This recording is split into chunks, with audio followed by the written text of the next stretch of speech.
your friends. Hey guys, what's up? It's the Culture Detective here investigating your favorite albums, and again, I am gonna prepare myself for the year-end list for the top 100 albums of the 2010s, so I probably won't review any old classic albums like a My Bloody Valentine or a Slint Spiderland or a David Bowie Ziggy Stardust or a Wire Pink Flag or a Death Symbolic. I would be reviewing albums from the 2010s that I enjoy or I hate, and I'm gonna talk about the Godspeed You Black Emperor album, Allelujah! Don't bend, ascend! So Godspeed You Black Emperor is a post-rock band from Canada, and they have dropped 3 albums before this one. And they also had a 10-year hiatus before this album. So this album is technically a comeback album. Yes, and a great one at that, actually. And Godspeed is not your average post-rock band, because the music they make is extremely special. They are nothing like I've ever heard, ever. They are a post-rock band, but their music is larger than life. It's very orchestral and cinematic and very long-winded as well. And sometimes their music is incredibly noisy and powerful, sometimes really joyous and bright, but also sometimes really dark and disturbing. Listening to their music is almost like being on a roller coaster ride of emotions. And their first album is F-sharp, A-sharp, Infinity, which is only 3 tracks long, but it still manages to be one of the more depressing and more memorable albums of the year it's released. And their second album, their sophomore, Lift Your Skinny Fists Like Antennas to Heaven, is honestly a classic album that not only the 4chan MU forum is all crazy about, but also all the music nerds in the world are crazy about as well, because with 4 tracks, it's 1.5 hours long, and it has all these little movements of sound collage, field recordings, to ambient and drone, to just noise, to all sorts of beautiful orchestral pieces of post-rock that has so much emotions and soul captured. And when these songs, when they build to the climax, they get really, really tense and really urgent, and when they hit the climax, it gets really life-affirming, larger than life. It feels like it just goes beyond existence and purpose, and it's huge. They also dropped an EP, and they also dropped another album in the year 2002, Yankee UXO, which is a bit of a letdown because the first half of the album is kinda meh, but they took a 10-year hiatus and they returned with this album. And after this album, they also released 2 more albums, which are both very underwhelming, very uneventful, and uninspiring. But this album, for some reason, Allelujah, is fantastic in my opinion. Again, it only has 4 tracks, 2 gigantic, monstrous post-rock epics that are about 20 minutes long, and 2 ambient drone noise tracks that are around 6 to 8 minutes long. And these 4 tracks, they come together to form this album. This album really starts off with the track Mladic. Hopefully I'm pronouncing it right, Mladic. And this is already one of my favorite tracks of the decade already, because of how visceral and menacing this track is. And at first it has a pretty slow start with some field recordings, some sound recordings with apparently a police officer or some sort of officer saying, with his arms outstretched, with his arms outstretched. And it sounds like a storm is brewing underneath, with a bed of strings that are just pretty quiet at the beginning, but it slowly sours and builds to something really tense. Then the musicality of the song really starts to build up when these plucky, sharp violin strings started to hover above our heads like birds, running away from an impending doom. And soon, guitar riffs sort of formulate from beneath, and these drums, these very menacing, constantly banging drums, started to creep up from behind, and the tension really rises. And at the 7-minute mark, the grooves started to build, and it just transforms into a very menacing and visceral wall of sound. And it becomes this incredibly hectic, tense, urgent, Arabic-tinged, out-of-body experience, especially when it hits its very majestic climax, where the strings, they just go ham, they go nuts, they go and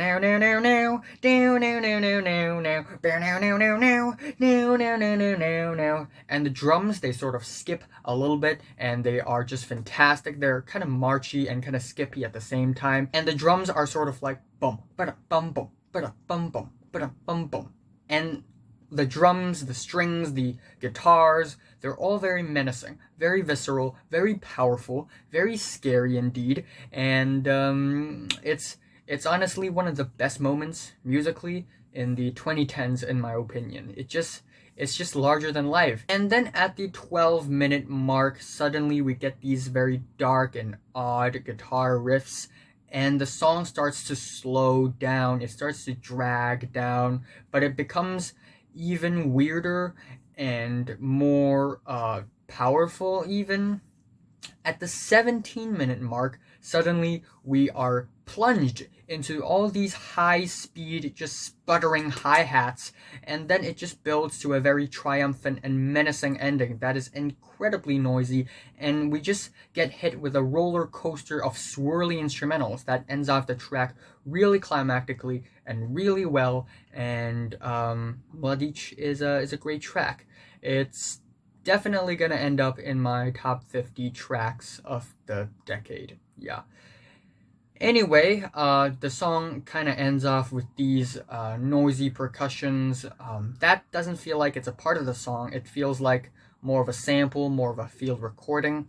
But after that, we get a 6-minute long ambient drone track called Their Helicopters Sings. And it's okay.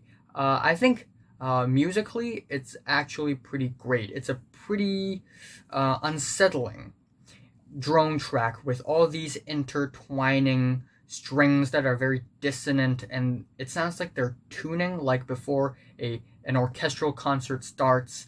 You know, the strings and the brass and the woodwinds, they all have to tune their instruments so that when they play, like, all of the instruments won't be like playing different notes, even though they're supposedly playing the same one. It sounds like that. Even though the track doesn't really have any thematic connection with any other tracks on the album, I still really like how unsettling the atmosphere of the track is. Also, towards the end of the track, we are sort of introduced with this synth line that sort of has a bright undertone under it, which is pretty nice. But really, it's the next track, We Drifted Like Worried Fire, that builds up the pace and the tension again. At first, we get these tiptoey, plucked violins that are very unsettling and even a little sneaky. They sort of go like bum bum bum bum bum bum bum bum bum. And we also get these really weepy guitars that sound like they are underwater creatures hovering in the sky for some reason. And it almost feels like the soundtrack for sort of a 50s, 60s freaky sci-fi movie, or maybe a movie by Guillermo del Toro, because of how freaky and mutinous it sounds at the beginning. But really, at around the 3-minute mark, it builds up to something really warm and promising and really life-affirming, and it sounds like I am remembering all the sweetest and best memories of my life, perhaps from the childhood, and it's very beautiful. And then at the 10-minute mark, the song just almost drops dead, except we get this lone, gorgeous violin that's very raw, and it sounds like it's crying.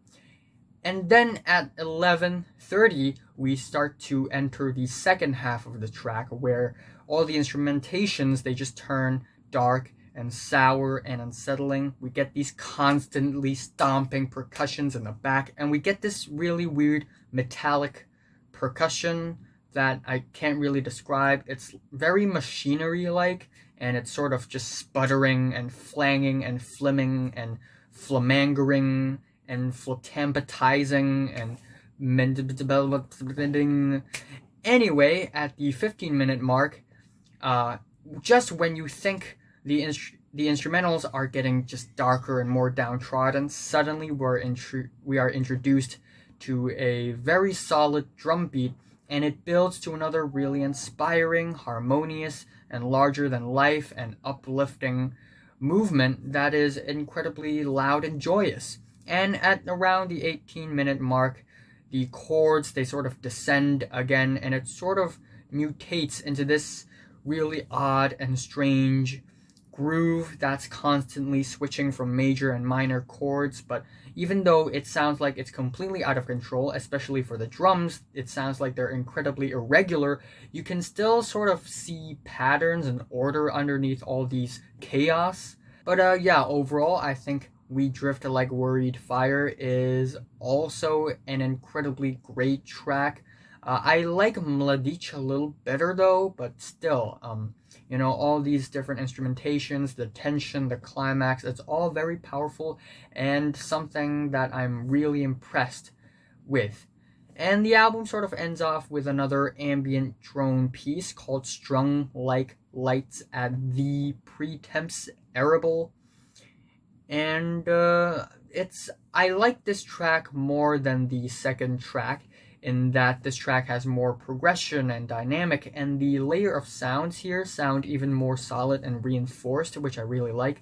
The start of the ambient drone track is very muddy, desolate, and alienating, also kind of dark, and it sort of hits this disturbing, noisy climax that sounds like all sorts of drone instrumentations just boil in noise.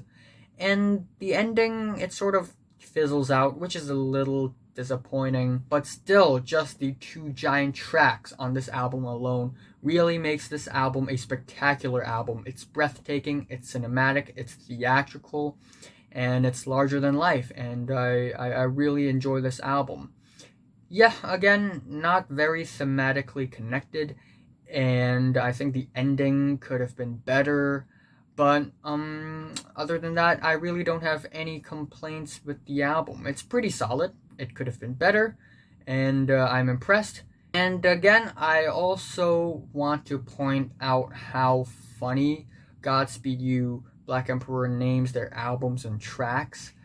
It's like, in our generation right now, we like simplicity. It's basically the theme of the decade, of a few decades actually. Ever since the 2000s, we always like simplicity in our art. But Godspeed You, Black Emperor really makes their track titles very long and very nonsensical, maybe add a few exclamation marks here and there, and it's actually pretty creative, and it sort of gives off this vibe that makes their track sound kind of cultural in a way. And yeah, this album only has 4 tracks, so I can't really say which one is my favorite or my least favorite, but my favorite, I think, is Mladic, and if I had to pick a least favorite, it would have been Their Helicopter Sings. And I'm giving Godspeed You, Black Emperor's Allelujah, Don't Bend, Ascend a strong 8 out of 10. So, have you listened to this Godspeed album? From 1 to 10, how much did you rate it? Like if you like it, and subscribe if you want more, and thanks for watching.